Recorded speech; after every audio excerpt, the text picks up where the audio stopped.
šukra kumphas zīmē.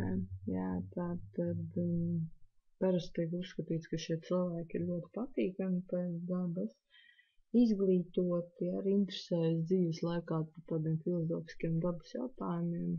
Teiksiet, visi interesējas, jā, protams, ka visi, jo katram mums ir dažādas planētu kombinācijas, bet ja mēs tieši skatāmies no šīs pozīcijas, kad Venēra ir ūdensvīrā, jā, tad tiek uzskatīts, ka šis cilvēks, viņam ir grūti turēties pretī, ja tā varētu teikt, pretējam dzimumam, un attiecīgi varbūt kaut kādi slikti ieradumi arī izveidojušies dzīves laikā.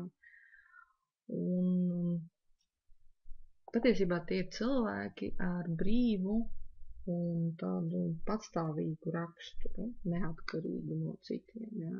Viņi īpaši nesatraucās par to, ko citi domā, ko teiks, jā, un attiecīgi viņi ir ļoti komunikabli, patīk visādi veidi izklaides, un ļoti daudz klasisko tekstu min tādu lietu, ka šie cilvēki ir ļoti dzīves gudri,